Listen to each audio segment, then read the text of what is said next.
Hi everyone, this is William from the Headphone Experience, and I'm here tonight with my review of the Apos Audio Flow headphone cable, and this was sent to me for review by Apos Audio, and they actually gave me an option of what connections I wanted on this cable. You have a choice of several different connections at the headphone end, and you have a option of 4 different connections at the amp end.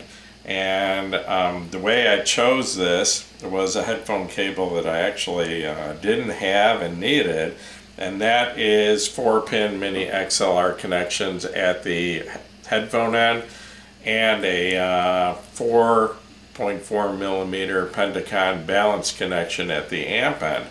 I've had several amps in for review lately that the balanced output was a 4.4 millimeter Pentacon, which I do have a couple of cables that have that connection at the amp end, but they have 3.5 millimeter connections at the headphone end.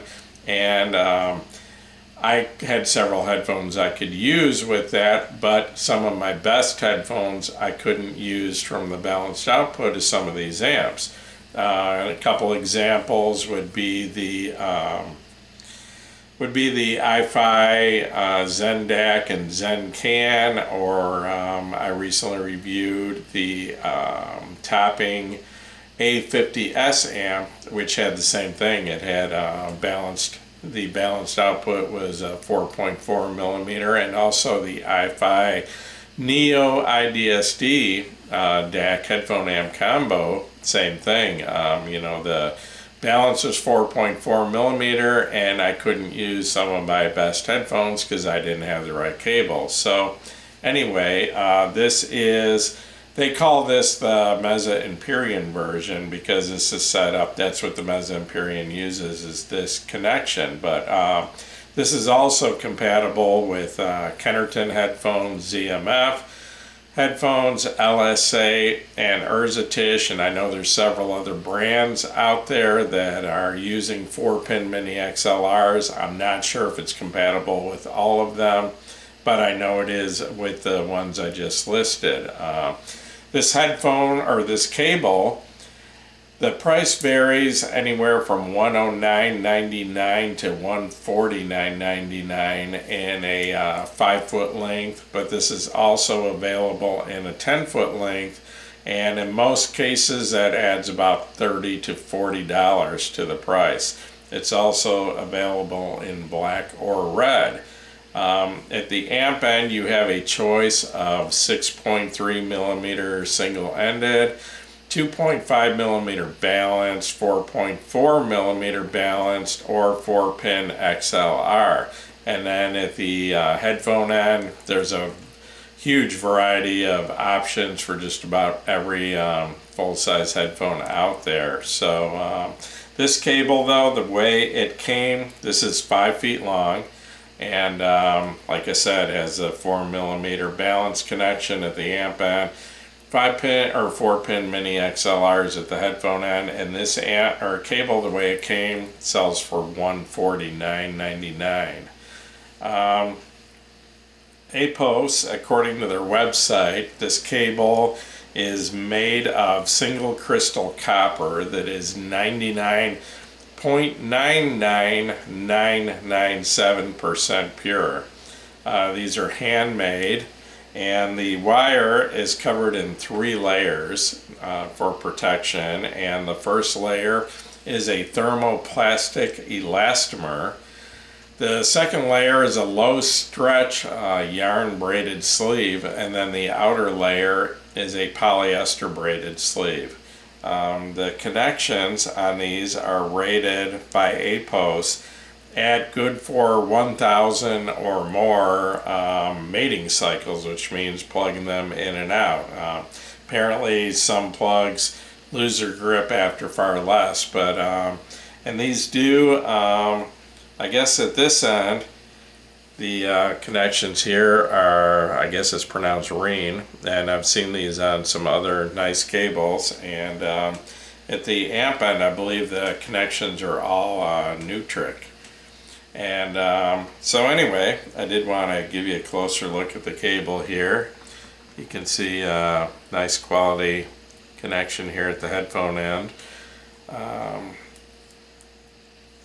You got this splitter here, which I believe, I don't know, that's made, I think that's made of aluminum, and I think the plug is also made of aluminum. And then your 4-pin mini XLRs here. The cable is, the material is soft, it's flexible, it doesn't make any noise rubbing on itself. The quality, build quality and materials both seem to be excellent on this. As far as reviewing this, well, first I'll start out by listing the equipment I used. As far as amps, I used the 3 amps I had on hand that have a 4.4 millimeter balanced output, and that would be the Zendac from iFi, the iFi Neo IDSD, which I'm just put out my full review a couple days ago of that, and I can also use my Audio GD Master 9, which is a balanced amp with a 4-pin XLR output. And I have these real nice adapters here I got from Venture Electronics, and this one here happens to be 4.4 millimeter balanced, so I can plug this into my Master 9 and then use this cable from my Master 9. Okay, headphone wise, being a 4-pin mini XLR, I used headphones that had that matching connection, which would be the ZMF Verite, which I had in for review, and that just went back a week or two ago. I do miss that headphone. It was a nice headphone. But I've got the LSA HP Diamond in right now for review, and I also have the Kennerton Woden. So 3 very nice headphones I was able to use in my evaluation of this cable. So here comes the problem, and this is what I wanted to talk about. Okay, the only fair way I could think of to actually compare this cable to another cable and tell you whether the sound was better or not. And I will mention that some people say there's no difference in sound from one cable to another. I pretty much agree. As far as digital cables, that's probably the case. I doubt that one digital cable can sound different than another.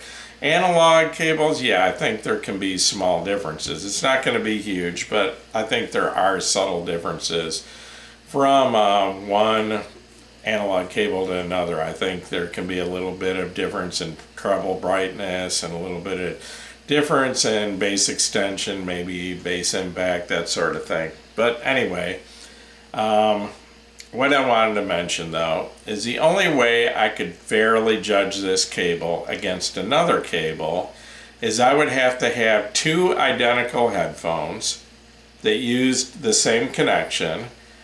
I would have to have 2 identical amps, or 1 amp with 2 outputs, but that won't always work, because if the headphones are even slightly off, the volume could be a little bit different, and even 1 decibel, you're almost always going to rate the headphone that's 1 decibel louder as being better. So anyway, to fairly judge this, I would have to have 2 identical headphones, which I don't. I would have to have 2 identical amps hooked up to the same source, which I don't.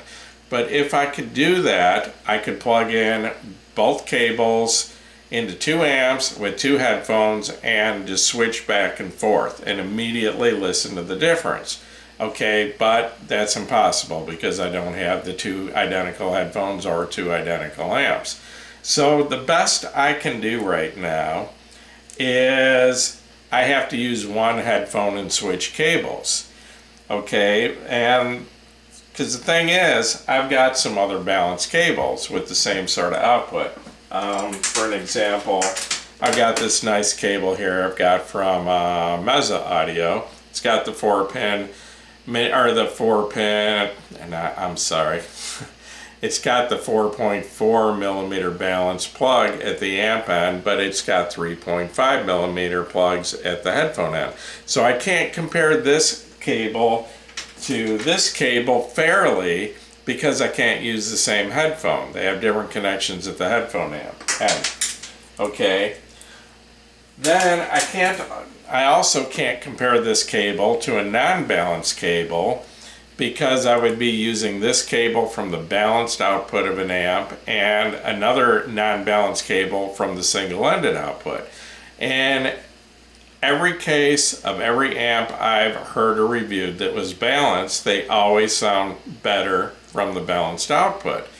So comparing a balanced cable to a non-balanced cable is not a fair comparison, in my opinion, because the balanced cable is going to have the advantage of you using the balanced output of the amp. I don't know how many people I've heard on my headphone group say, I switched to a balanced cable and my headphones sound so much better.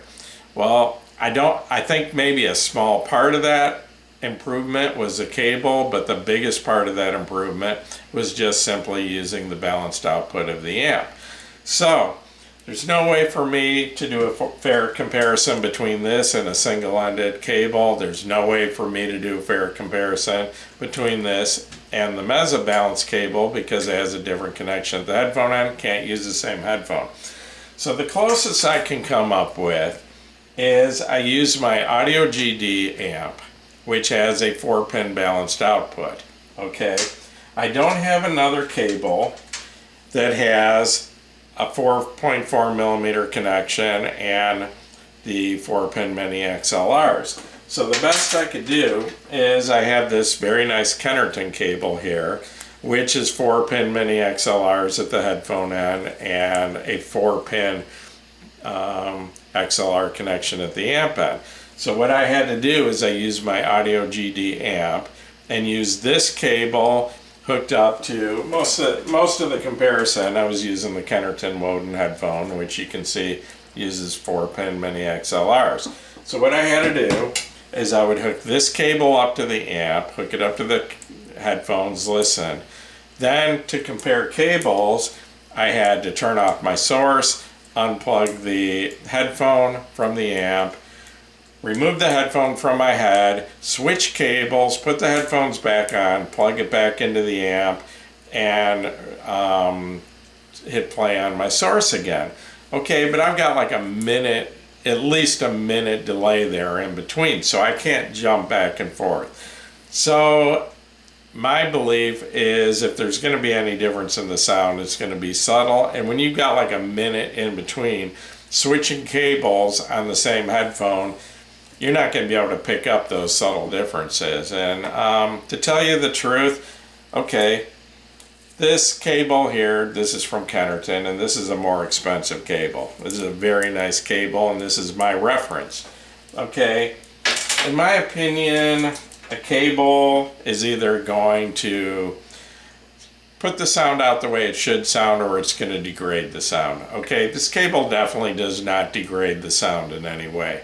It seems to be well constructed, the materials are good, and if there's a difference between this and the Kennerton, it's hard for me to tell. Like I said, I've got like a minute of delay between switching cables back and forth, and I mean, if I sat there for days, you know, going back and forth, I might come up with a difference I can tell you about, but you know, basically I'm going to say they sound pretty much the same. You know, is this cable as nice as the Kennerton? I mean, this is a braided, you know, very nice cable. No, it's not as nice, but the Kennerton's more expensive. The Mesa cable's more closer to the same price. Very nice cable. This is a very nice cable. So, yeah, I mean, I'm not going to try to tell you that this is going to make your headphones sound better. But if you're going from the single-ended output of your amp to the balanced output, it's almost definitely going to sound better. The balanced output is going to sound better from your amp than the single-ended output does. So, in my opinion, yeah, it's a nice cable. It's well constructed. The materials are nice. It's flexible. It's soft. It looks to me like it should hold up. And no, it's not cheap at $149 or starting at $109.99. It's not cheap, but in my opinion, that's a fair cable or a fair price for a nice cable. So, yeah, I've been very happy with it. I've been, used it quite a bit. Did want to mention though, I had one problem with this, and I'm not sure why. Okay, the plug at the amp end. Absolutely no problem with the adapter here. The adapt up to 4-pin XLR. No problems there. No problems with the IFI Neo IDSD with the 4.4 millimeter plug on that. But my Zendak, which you can see sitting here in the background, for some reason this plug doesn't make that last click when you plug it in. Usually 4.4 millimeter, right when you get it just about in, it clicks. Okay, it doesn't make that last click on that plug. It does the other two. I don't know if you can hear this or not. I'll try it here. Put this in, and when it goes in, just before it goes in, you can hear that click.